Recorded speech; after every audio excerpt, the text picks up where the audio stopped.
previously we would start around the 15th, going towards the third week in October.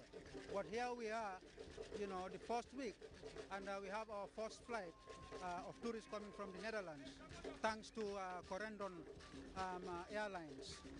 And we are hoping they'll be doing one flight a week, and we are hoping that there will be a surge in arrivals, certainly from Corendon and from the other tour operators, as we go into, you know, through October and into November.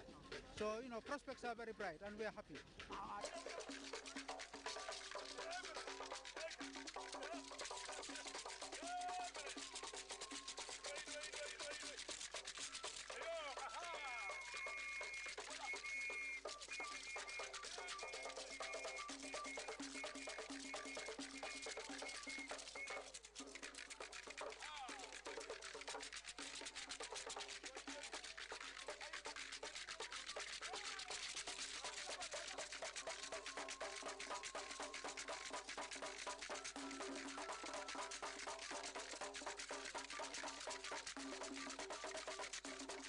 You know, this is just the taste of you know, what we expect of this season.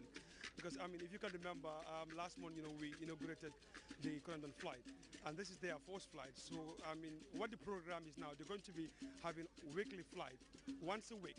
And at the middle of this month, they're going to have 2 flights a week.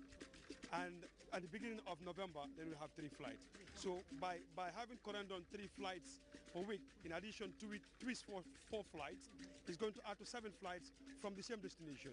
So that is going to bring more tourists to this country, and by bringing more tourists to this country, obviously more Gambians will be employed. And when more Gambians are employed, obviously, the policy of having sustainable tourism will definitely be realized.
Cheerful kids playing amid freshly refurbished classrooms and brightly colored walls. Welcome to the new and improved look of the Abuko Nursery School, been given the sought attention by a charitable foundation going by the catchy name For the Love of Learning. My initiative of sponsoring children, I've got many organisations in my area in Manchester who support my charitable organisation, and as a result of the different things that I've shown them that this country needs, and particularly this school that was very run down and had a leaking roof and so on and so forth, an organisation called Upper Mill Methodist Church decided to support us with a kind donation in order to make this renovation possible. So as a teacher myself, I decided that not only the roof was needed, but that it was also needed to create a more UK learning style where it incorporates all the things that children need to enjoy and achieve education at such a young age. And what would that mean for an institution like this? Well, the way that children learn is through listening and watching and doing, and I find that often in the Gambia there's only the opportunity to sit and watch the teacher teach. What I'm trying to do is make sure that the children can not only learn in a normal classroom environment, but then can carry those ideas and those teachings into actual practice. For example, we've provided a lot of resources in order to learn about agriculture through science and geography within the classroom environment, They can learn the fact that plants need water, light, fertiliser in order to grow. They can then take that outdoor to the classrooms, to the gardens that we've built for each classroom to maintain, and then they'll be able to explore the fruits of their labour essentially, and the kitchen that we've built will be able to cook those vegetables for them. Tell me, I mean, you've been involved in this work, charitable trusts and causes and all that, helping, I mean, social development. Tell me, how is it difficult, I mean, to access and secure funds in these times when the Eurozone is going through this great financial turmoil?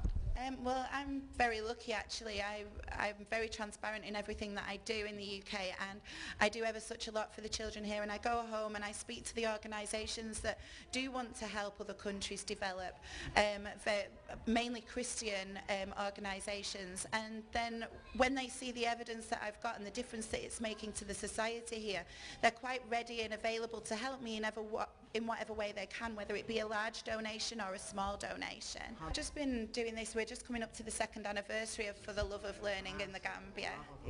For the Love of Learning. For the Love of Learning. That's the name of the initiative, helping the schooling of teens here at Abuko. Now, tell me, Amy, works like this, of course, yes, have, I mean, great inspirations, hold great inspirations for a great many people. But how far do they go in terms of, I mean, quickening the pace of social advancement? The schools themselves, if we can set up more nursery schools to work in this way, children will be able to learn quicker, and it cements and it builds the true foundation of education. It really cements and reinforces learning through seeing, through listening, and through physically doing it themselves, and this is what creates a stickiness factor in learning. It actually means that everything that the children learn, they will be able to put into practice rather than just seeing it on paper, which can be quite boring for children at this age. Breathing Amy Coleman's idea of helping children, particularly the underprivileged, to attain and savor the best early development and schooling adequate to inspire a determined potential.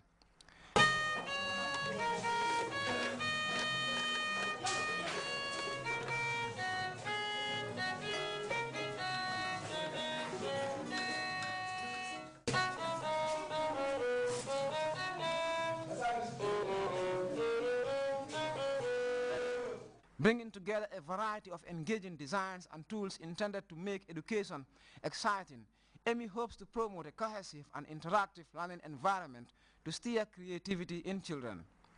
This is more of an academic learning classroom where they will actually learn the skills that they require, and then they will go out into the other areas that we've set up in the other classrooms to put them into practice. This is a learning environment where they learn